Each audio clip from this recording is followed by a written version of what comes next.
Hello guys, welcome to my channel. இன்றைக்கி சூப்பரான ஒரு ரெசிபியோடு தான் வந்திருக்கேன். இன்றைக்கி டிஃப்ரெண்ட்டாக பீன்ஸில் இப்படி ஒரு ரெசிபி நீங்கள் செஞ்சுருந்தீங்கன்னா கண்டிப்பாக கமெண்டில் சொல்லுங்கள். பீன்ஸை வச்சு நம்ம இன்றைக்கி ஒரு கிரேவி தான் செய்ய போகிறோம். வாங்க எப்படி செய்கிறதுன்னு பார்க்கலாம். வீடியோக்குள்ளே போகிறதுக்கு முன்னாடி என்னோட சேனலை சப்ஸ்கிரைப் பண்ணி வச்சுக்கோங்க. அப்படி பக்கத்தில் இருக்க பெல் ஐக்கானை கிளிக் பண்ணி ஆல்ன்றதையும் கிளிக் பண்ணி வச்சுக்கோங்க. அப்போ தான் நான் போடுற வீடியோஸ் எல்லாமே உங்களுக்கு நோட்டிஃபிகேஷனாக வரும். நான் இன்றைக்கி 1/2 kg அளவுக்கு பீன்ஸ் எடுத்து நல்லா இது போல் பொடி பொடியாக கட் பண்ணி எடுத்து வச்சுருக்கேன். இது கூடவே வெங்காயம் தக்காளியும் கட் பண்ணி வச்சுருக்கேன்.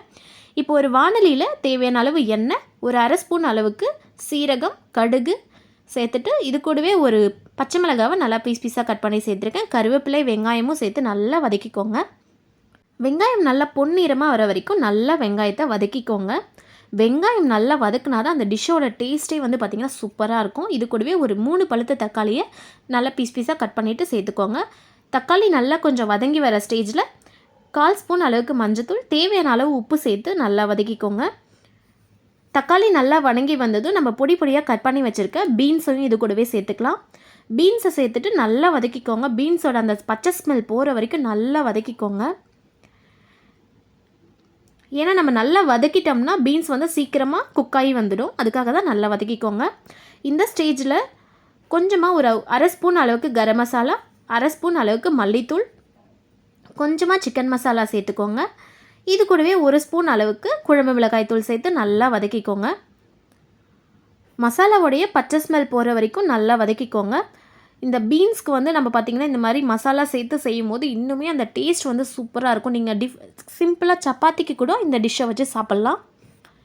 இது கூடவே கொஞ்சமாக தண்ணி சேர்த்து நல்லா வதக்கிக்கோங்க. பீன்ஸ் வேகிறதுக்கு அளவுக்கு தண்ணி சேர்த்து உங்களுக்கு தேவையான அளவு தண்ணி சேர்த்து வதக்கிக்கோங்க. இது நல்லா வெந்து பாருங்கள், பீன்ஸ் நல்லாவே வெந்து தண்ணிலாம் கொஞ்சம் ட்ரை ஆகி வந்திருக்கு. இந்த ஸ்டேஜில் ஒரு 4 பீஸ் தேங்காவை எடுத்து நல்லா பீஸாக கட் பண்ணி இது கூடவே ஒரு அரை ஸ்பூன் அளவுக்கு சோம்பு சேர்த்து இதை நல்லா ஃபைன் பேஸ்ட்டாக அரைச்சி எடுத்துகிட்டு வந்துடுங்க. இந்த பேஸ்ட்டை நம்ம வதக்கி வச்சுருக்க பீன்ஸ் கூடவே ஊற்றி நல்லா வதக்கிக்கோங்க. இது எல்லாமே சேர்த்து நல்லா ஒரு கிண்டி நல்லா கொதி வந்து இறக்குனிங்கன்னா ரொம்பவே சூப்பரான பீன்ஸ் கிரேவி ரெடி ஆகிடுச்சு. இது நீங்கள் சாதத்துக்கு, இட்லிக்கு, சப்பாத்தி, தோசை எல்லாத்துக்குமே சூப்பரான ஒரு சைட் டிஷ்ஷாக இருக்கும். இது கூட நீங்கள் கொஞ்சம் தண்ணி மட்டும் கம்மி பண்ணிவிட்டு ஒரு கிரேவி போல் செஞ்சிங்கன்னா சப்பாத்திக்கு சூப்பரான சைட் டிஷ்ஷாக இருக்கும்.